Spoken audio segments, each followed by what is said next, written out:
A cold wind blew across the park as Daniel slumped onto a bench, staring blankly at the pavement. He had lost his job, his bills were piling up, and his longtime girlfriend had left him. Every thought in his head screamed failure. An elderly man sat down beside him. His wrinkled face was kind, his eyes gleamed with wisdom. "Rough day?" he asked. Daniel sighed. "Rough life. Everything's falling apart. No job, no love, no hope." The old man nodded knowingly. "I used to think like that too. But then I learned about the art of positive thinking." Daniel scoffed. "Thinking positive won't change my reality." The old man chuckled. "Not immediately. But it changes you. And that changes everything. Let me show you something." He pulled out a crisp white piece of paper and a black marker. He drew a tiny dot in the center. "What do you see?" "A black dot."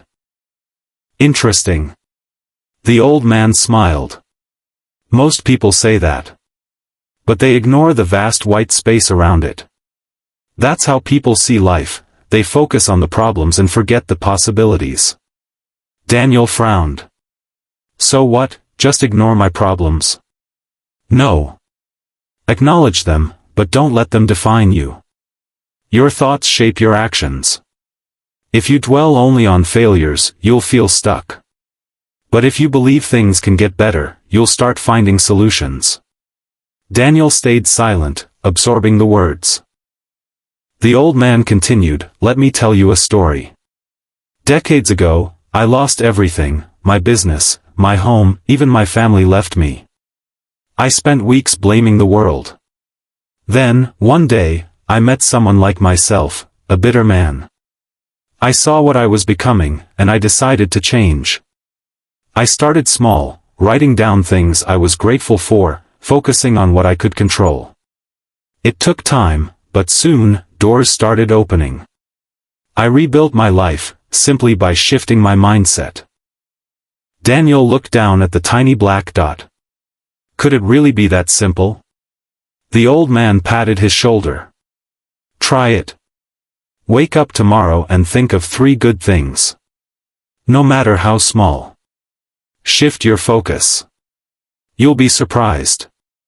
The next morning, Daniel woke up and forced himself to list 3 positives. He had a roof over his head, he was healthy, and he had one more chance to start over.